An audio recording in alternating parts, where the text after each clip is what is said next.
All right, we are heading up to the fish hatchery right now. We were fishing this morning and just pulled one out of the hole and got a call right after I was done.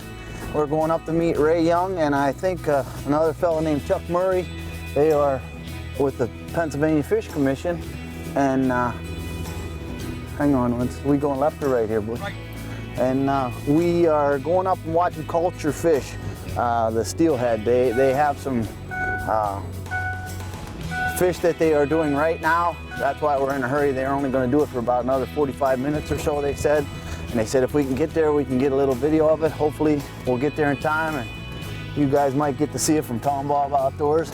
Give you a little bit of information on how this steelhead fishing works up here in Erie.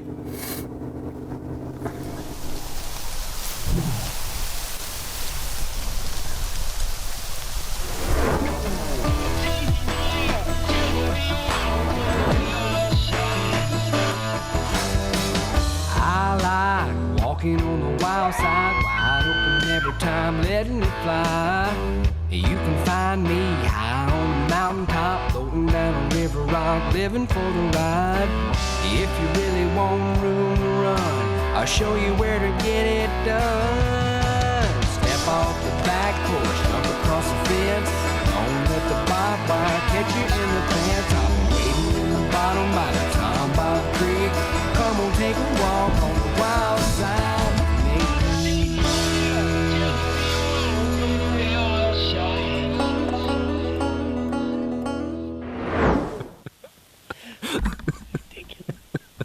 We are heading into the fish culture building right now, I think. I'm hoping they are waiting for us.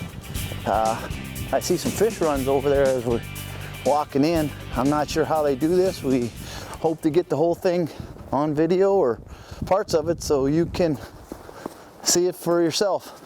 I know we had to take all our fishing stuff off because for parasite reasons and things like that, so. Hi, I'm John Huffman. Was that you trying to call me? The phone was in my truck. They said it's ringing. How you doing? John Huffman. How you doing, John? Tom Bob Outdoors. Nice to meet you. Matt Nicholas. Hi, Matt. Yep, nice to meet you. My nickname's Hog, so if he says Hog, that's what you'll hear. All right. Is there anything we have to do? Yeah. Need to disinfect your boots. Okay. Before you can go down there. We don't want to track any kind of viruses or from other water. You know, ramp up our biosecurity program to make sure things are disinfected and that we don't transmit any diseases or viruses from Lake Erie or from the Lake Erie water. Help me out. Help me out. What's VHS? Hold on. Viral hemorrhagic septicemia. Chuck Murray's our biologist for the Great Lakes program, and he can fill you in on a lot of the details on the program. Now these holding ponds, how do you get your fish to here? Do they catch them or do they with nets? Yeah, we capture them with nets down at Trout Run. Right. In the nursery waters. Yep. And we haul them up on tanks of water that are mounted on these trailers. All right. And we bring the males and the females up here. And today we're actually spawning them, going through and taking the eggs and the sperm out of them. Right. So that's how it started.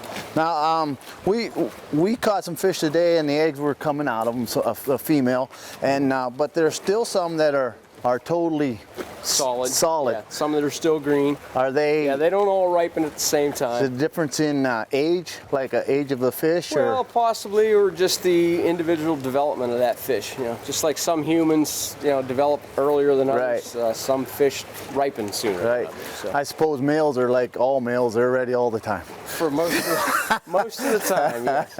And they, we spawn them throughout quite a long period of time. We start capturing adult fish in early November. Right. And then we spawn about every 2 weeks through mid to late November, in through December, January, and even into early February. And the idea of that is hopefully so that we'll have fish that return at different times throughout a longer time period, which provides a much longer fishing opportunity for the anglers. Well, it's working because we were doing okay today. Oh, good. We're happy to hear hopefully that. We'll get back down. So what do we got going on? I see a fish in the bucket. Males, females. Yep. All right. We take them Is this a mixing tank? No, this is an anesthetic. Okay. That we put the fish in to knock them out. It relaxes them so that. What are we doing here? I just saw. He's checking. We're looking for eggs. All right. It's ready. See, that one's ripe. All right. Throw her in there. The green fish go back into the pen. Maybe we can use them next week. That's green? Yep, nothing coming. All right. Just a little liquid comes out. That's green. Yep, and they're solid, like you were talking about some of the fish that you handled this morning. Right. They're solid. The ones that are ripe are much softer inside. The eggs have loosened up from the skein and they're ready to start. There's a good one. Well, you don't have to push them too far then, huh? Just touch your belly. When they're ripe, they come up. Yep, that's what happened. That's what happened to us today. We just touched her and they started pouring out. Now, how about males? Does the semen or whatever you want to call it pour out too as soon as sperm, as soon as it does. If they're real ripe and you pick them up, some of them just starts flowing. All right. Usually you have to squeeze them slightly. Yeah. So we got 4 in here ready to go, right? There you go. Yep. Where do we go from here?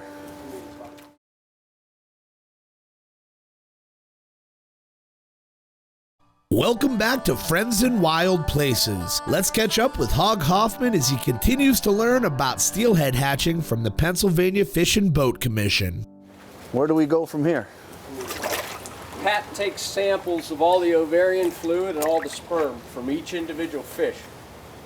The test tubes are numbered, so each lot of fish is assigned a number, and those are tracked throughout the time that we spawn them, clear through till they hatch and start to grow.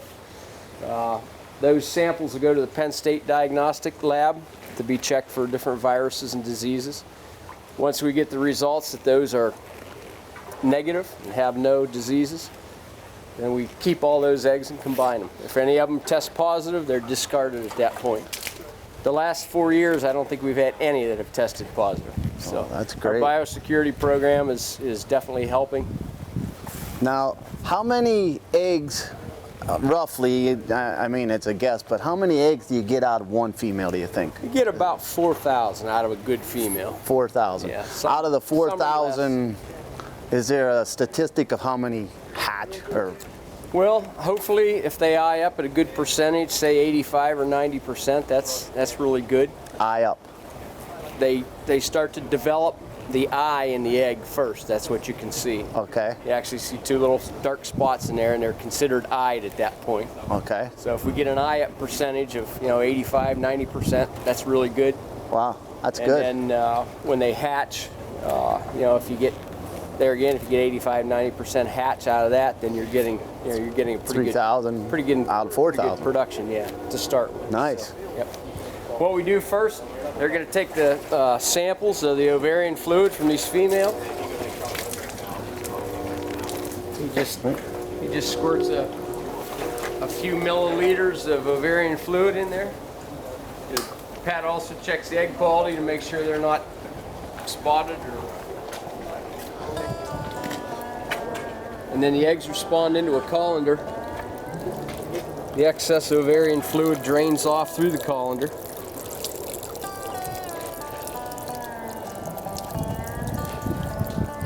We use 5 females and 3 males in a lot. We call that one family, one lot. And there again, that's assigned a number. Now these fish, will they stay alive? Oh yeah. We're not hurt. No, we're not hurting them. No, they're just in an anesthetic, just like you would have if you were having surgery. And then we throw them back in fresh water. In a couple minutes, they recover and they're fine. Steelhead spawn a couple times. They may return another year or 2 to spawn. The old coho salmon that we used to raise, they were terminal spawners. They would only spawn one time and die. So the nice thing with the steelhead being multiple spawners, you get another year class or 2 of eggs out of that female, plus you have that fish available for the fishermen to catch over a longer period of time rather than coming in one time and die. Right. Like the salmon. So we have, what are we thinking, 8,000 eggs in there right there? 2 fish? At that point, yeah, close to it. Now we'll take a male.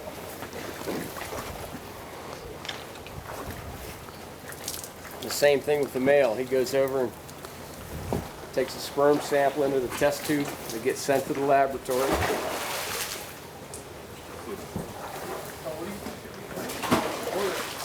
And you just squirt that male. You're in the light there. Oh, sorry.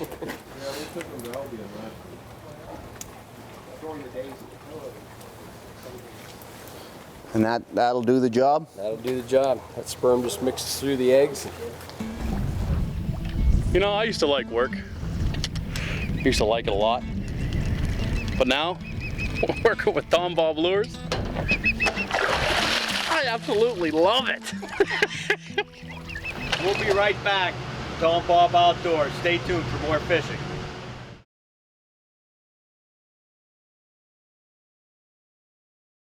Welcome back to Tom Bob Outdoors. We join posse member Hog Hoffman as he continues to learn about steelhead eggs and how they hatch. Stay tuned. You're watching Friends in Wild Places. And then an iodine solution is added to those for the eggs to water harden in that iodine solution so that they're completely disinfected. Then these eggs will be transferred to the Tionesta hatchery. They have a big hatch house there with a lot of capability to hatch the eggs, and they'll hatch them there. How long from today, we just cultured them, how long before we have a fry? About 30 days. Are they called fry? Yeah. Yes, they are. 30 days? Yep.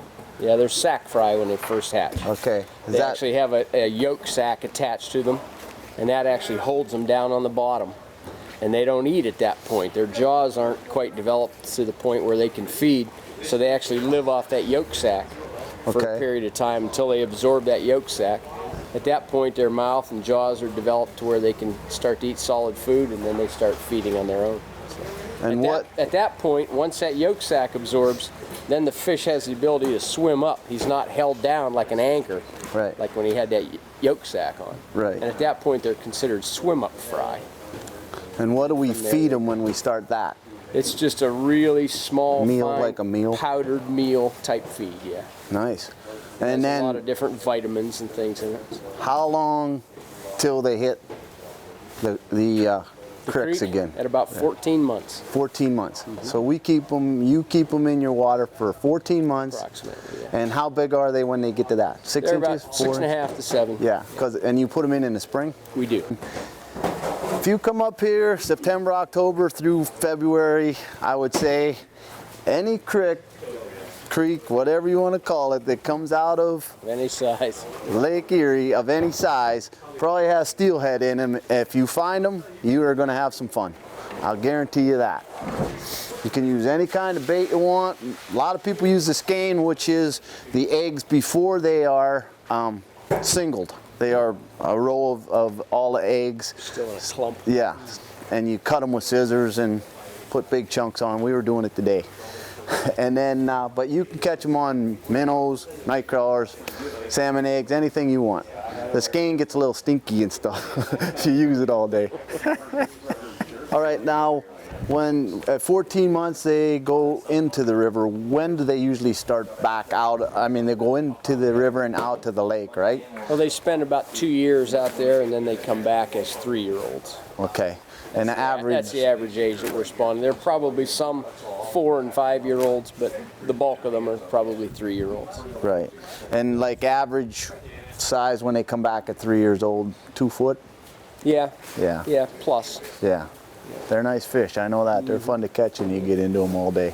Well, let me introduce you to Chuck Murray, our biologist that works with the Lake Erie program. He can answer some more technical questions for you. Hi, Chuck. Hoggy Huffman from Tom Bob Outdoors. I'm here with Chuck Murray now. Maybe you can enlighten us a little bit more about all these steelhead. This is basically the crux of the operation. This is what keeps the fishery going in Pennsylvania. Ray might have told you the stocking objective on an annual basis is 1 million smolt per year. There's also, it's supplemented by some local sportsmen's groups who also do some stocking, but we really wouldn't have this fishery without this production facility and the dedication of the hatchery staff to doing this.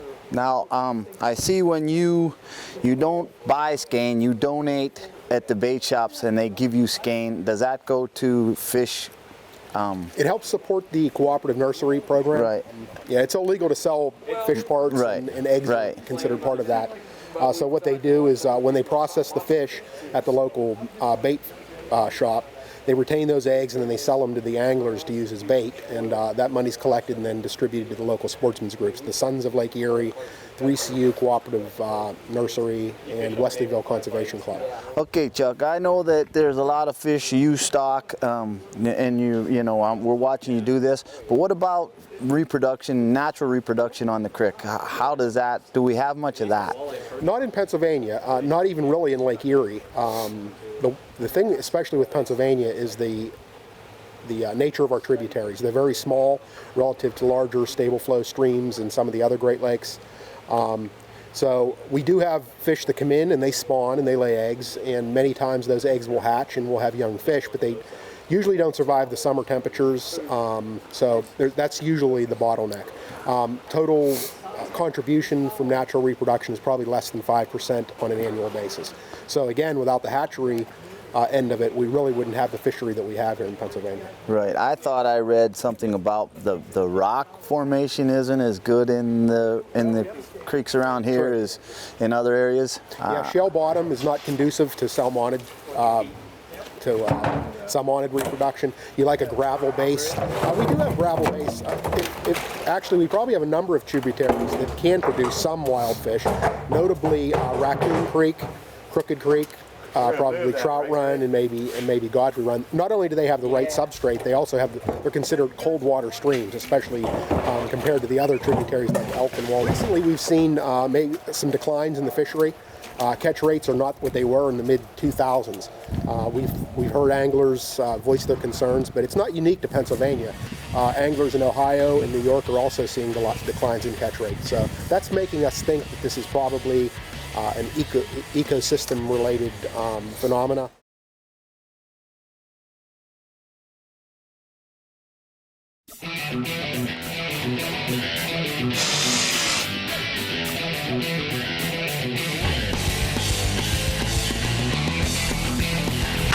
The action never stops with Tom Bob Outdoors, Friends in Wild Places.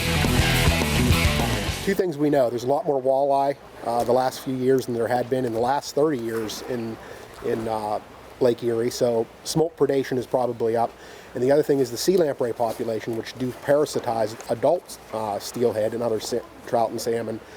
That population is up as well. So those are probably two of the contributing factors to seeing the decline in the steelhead fishery. Now, we're still seeing good catches. The guys are having double-digit days, but I would say the catch rate's probably half at what it was at its peak maybe 5 years ago.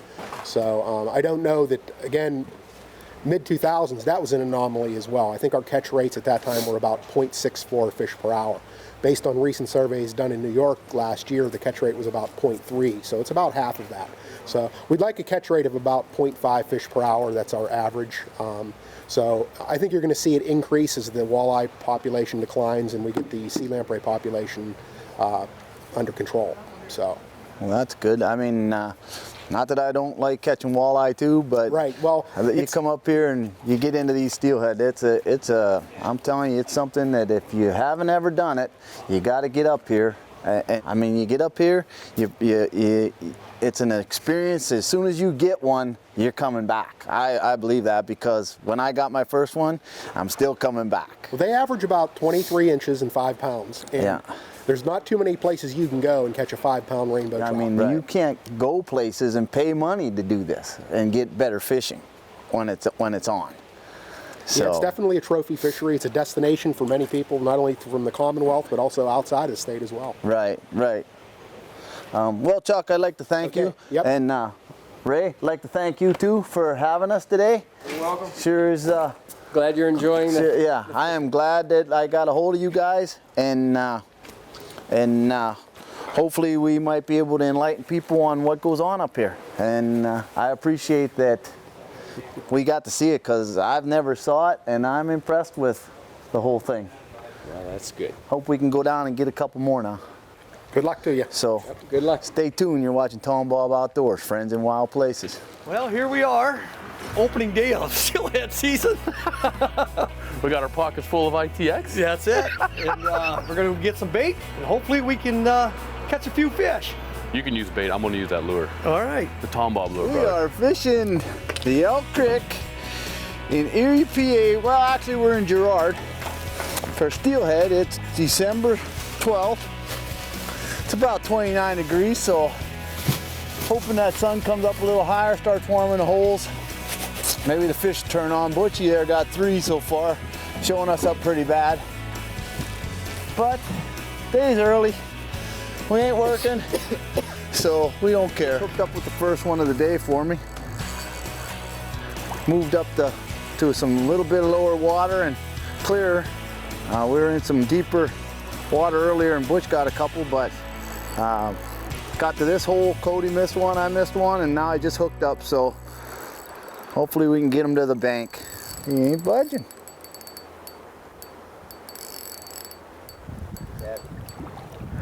Sooner or later he'll start over.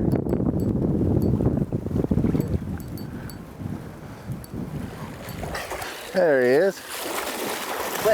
Job, Hogs. Thanks, man. Watch out. I see it. Got him? Yep. Thanks, Code. Nat. Cody Cribbs on the net. Augie Huffman here on the pole.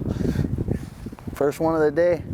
I tell you, you get up here to Erie in the fall of the year, from September till March, you got a chance at getting at these. Take a couple hours and just try it. If you get one, it'll be worth it. If not, you still get to spend a day, a couple hours fishing.